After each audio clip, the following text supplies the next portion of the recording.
Hello, everyone, and welcome back to the 6th through 8th grade course professional learning community on the Georgia Department of Education platform.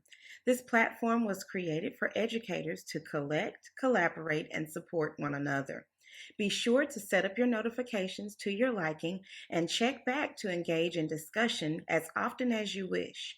Please share this platform with your colleagues so we continue to grow and share beneficial information specific to middle and high school choral education. The more colleagues active yields more opportunity for us to share and grow from one another. I am Brandy Dent, and I will be your virtual PLC lead for middle and high school chorus. And welcome back. Today we'll be talking about a fresh start, starting the next school year on the right foot. The things that we'll be discussing are the post production practices, tips when planning the next school year, and we'll also be going over annual reflection practices for you. Well, let's first begin with post production practices. And what I basically mean is once you finish your concerts for the year and it's at the tail end of the school year, you've put in all your grades, the students are winding down, what are some of the things that you should do? Well, of course, make a to do list. Your students should help you with the process of transitioning into the next year. So, have a list for them, have a list for yourself, and of course, you have to have a list from your school or your district. Sometimes they may give you a checklist for the end of the year things that you do. But because they use an ongoing checklist, you should make a checklist for yourself as well as your students so things can get done. Well, of course, once those students are gone, it's time for you to now think about the things that are more important to you. Some of the things that I include is, of course, reorganize, declutter, and clean. I know I'm such a pack rat, so personally, I have to get rid of all those copies of warm ups, copies of anything that I've made for the students, those copies of lessons and unit things. Everything that you've gone over with your kids, you've graded or not graded, just throw it all away. You don't need it. If it's something that you think you'll use the next year, go ahead and paperclip those particular ones together, put them in a notebook, put them in order, get your room reorganized and clean. You want to have a fresh start the next school year.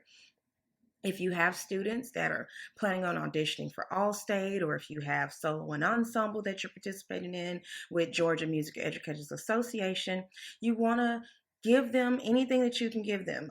Make sure you made them aware of the website to find that material to get ready for that audition and such. So give out as much learning material that you can to your students. Repair and label instruments and learning material. If you haven't labeled all your stuff, it is probably a great thing to do. I would love to spend a day to come in and have a certain spot for everything. And ideally, we don't have time during the school year. And if you can make time in the summer or those post planning days, then do it. Just have a plan and it might work out for you. I personally haven't gotten to label all of my material, but I did get some things repaired. um, Class decor. If you are lacking posters, this is your time to figure out what it is that you need. If you have too many posters, this is a perfect time to take some of those down. But just think about how you want to present your classroom the next year and go ahead and start getting it ready or getting them out and laid out and prepared so that when you come back, all you got to do is put them up or take them down. Inventory. You always want to plan for anything to happen.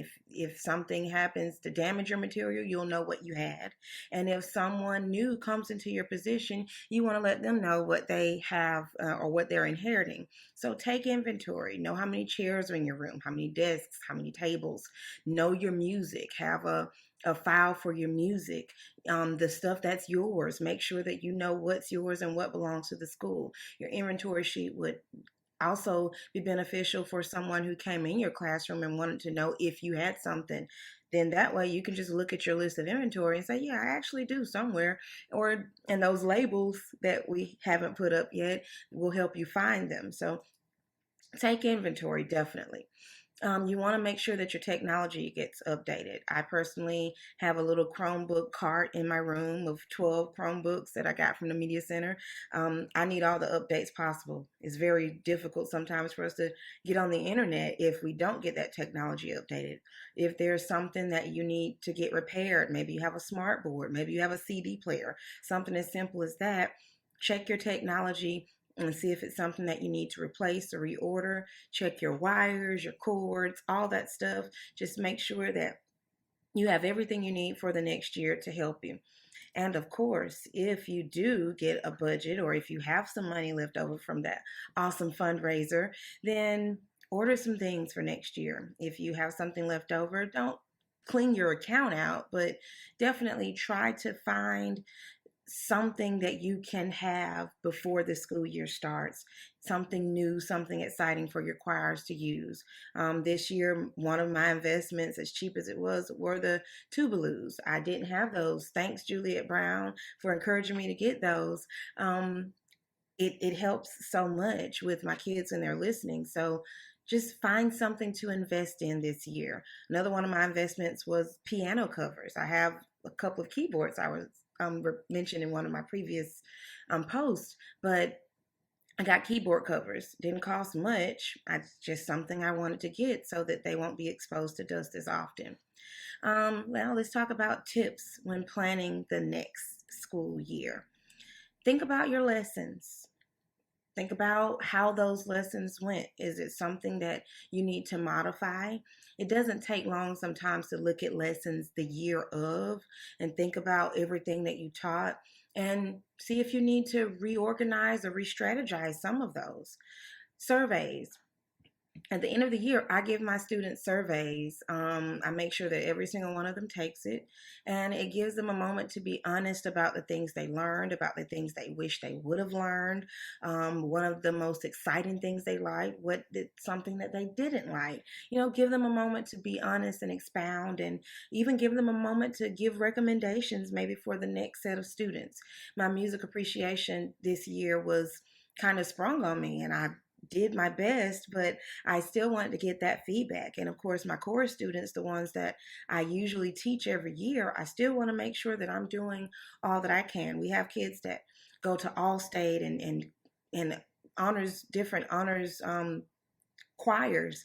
We want to make sure that if there was something they learned there, maybe it's something they like to bring back to the choir.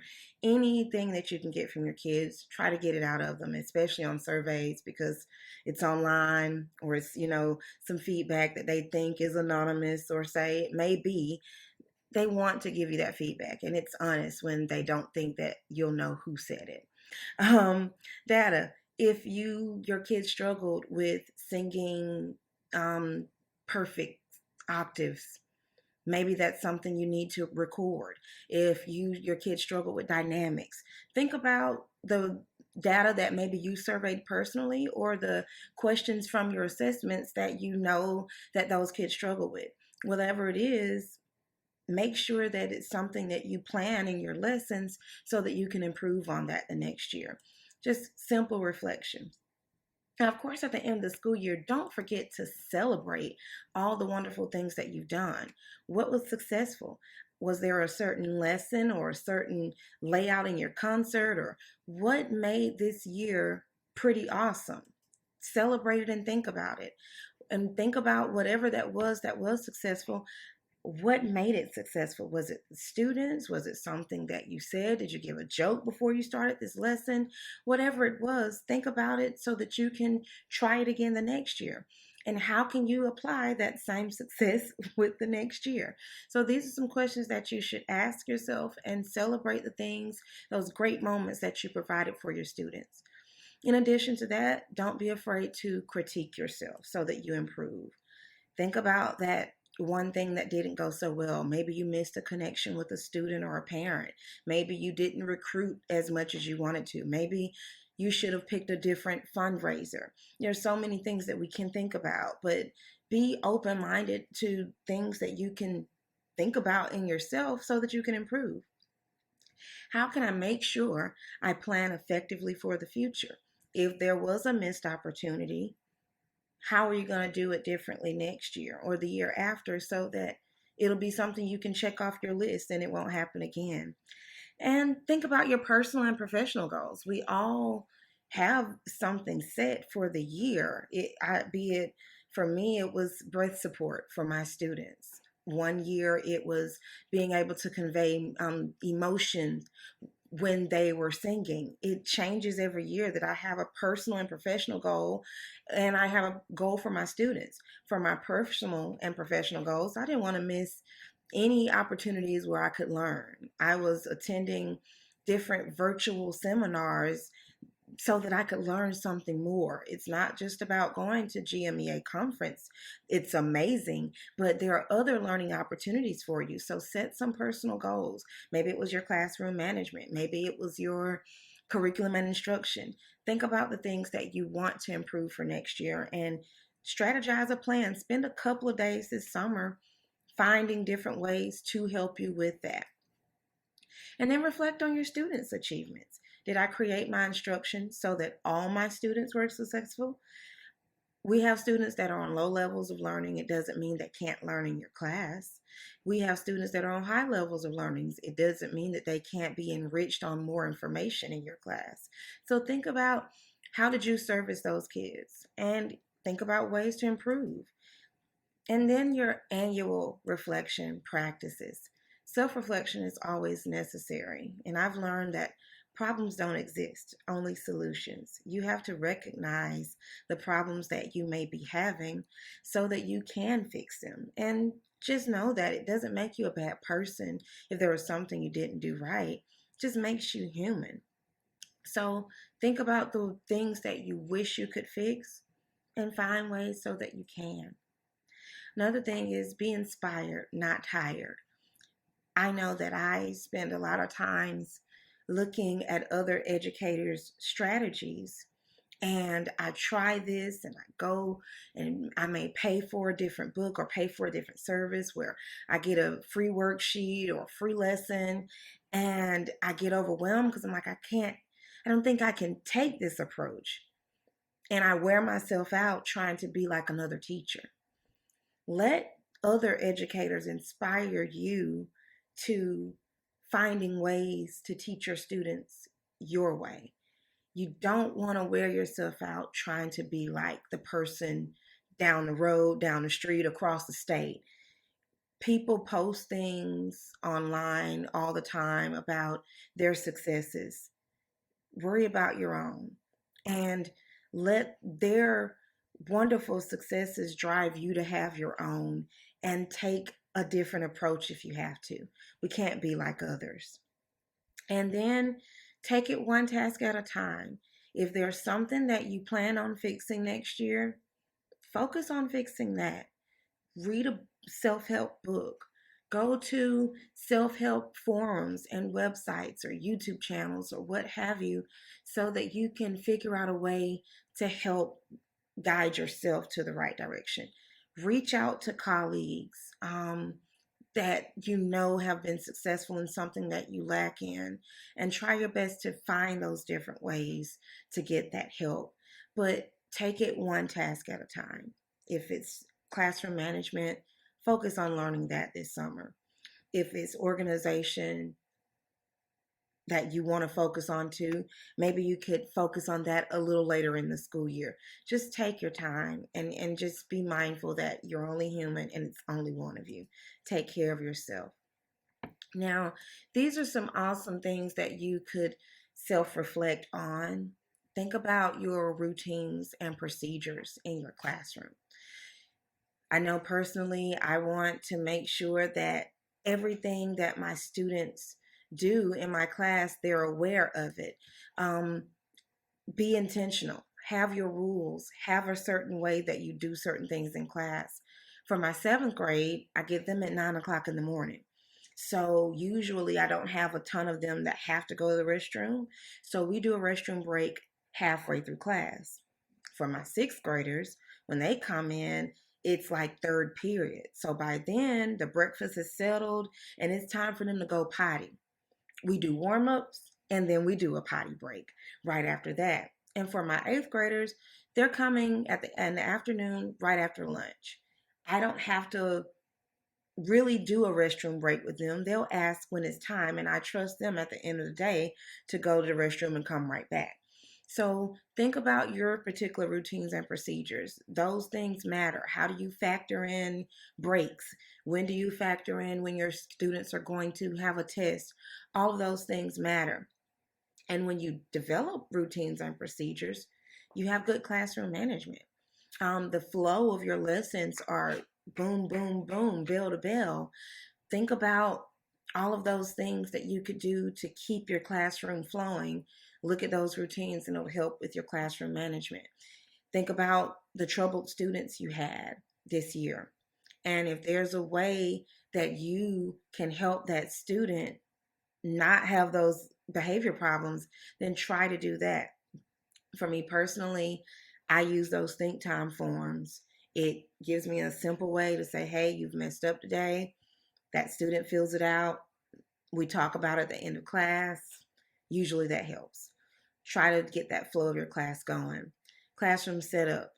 When you do stations, do you set up your class a different way? Do you have your sopranos and your altos and your tenors or basses in the right spot that's for your blending? Do you have a spot for your instruments or for your percussion instruments or anything that you have? Where are your posters? Your classroom setup matters. Where's your keyboard? Can your students see you? I noticed that my students have trouble seeing me now, so I'm going to get a platform so that I'm a few inches taller and all of them are able to see me without having to sit on a chair or stand up when we're seated or whatever. So think about the things that you need in your class in order for your instruction to flow better. Try to get it. Try to get someone to make it for you. Try to find a cheap version. Do what you have to do to get that class set up the right way.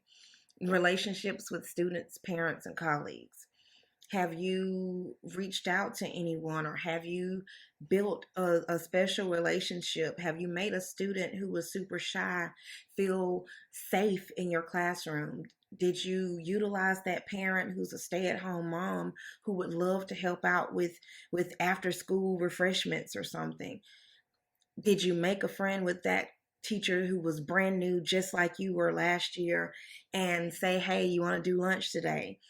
Try to build relationships. I use all of the above. I have students that know what I need from them at every concert. I have parents that know what I need from them at every field trip. I hate to lose my eighth grade parents every year because I have like 4 or 5 each grade level that know that I'm going to need them on that field trip. What do you need me to do? They're always ready. Do you have that colleague that if you're running late, wouldn't mind coming to watch your class? Have you built a relationship with enough colleagues that wouldn't mind taking up money at the door for your concerts? Think about the relationships that you need to build and try to do so. Custodial staff, best friends. Cafeteria staff, best friends. Front office staff, best friends. You need that manpower all the time when dealing with your students and when with doing after school rehearsals. So try your best to form those relationships and reflect on if you did so. And if you didn't, find strategies to do so. Your organization. How does your lesson flow when you're standing in front of the class? Me personally, I go everywhere, but I try to have a chart right in front of me so I know exactly what I'm supposed to do with every class. If it's to go over eighth notes today, if it's to go over dynamics, there's something that reminds me and something that reminds the students what we're supposed to do. And I try my best to stick to it. That will help your organization. When you get mail, do you have a certain place where you put your junk mail? Do you have a place where you have your to-do list? Do you have somewhere where you have extra copies of music when students are absent, or extra copies of permission forms? All of those things. Try to have a place for everything. It gets crazy really fast, especially when the school year starts. So do your best to find a different strategy. We are always reorganizing things and we're always reorganizing in our head different strategies. So just try them and see if they work. And your curriculum and instruction. Are your lessons in the right order? I know for me, I struggle every year. Should I go over note duration and then pitch note names and such, or should I do them simultaneously? Should I introduce eighth notes this year before I introduce whole notes? All of those things matter. See what works. Self-reflection. Once you become aware, you're in a better position to make the changes you need to make to improve your life and lives of your loved ones. Self reflection helps you steer your thoughts, emotions, and behaviors in a healthy direction. Self reflection was not designed for you to beat yourself down and say, oh my gosh, I really got to do a lot of work. It's just to help mold you and help channel everything, write it down, set some goals, and get it done. It's nothing bad at all. I hope this particular webinar has been most helpful as you finish up your year, finish up getting ready for a wonderful summer. Remember to relax. Remember to think of yourself in a positive light and continue to let others see it. And then continue to grow and develop into an awesome educator that teaches our youth music. They love it and they love you, regardless of how wonderful this year was or not. Just do your best every time, every lesson, every school day. Have a wonderful rest of the school year and remember to plan intentionally.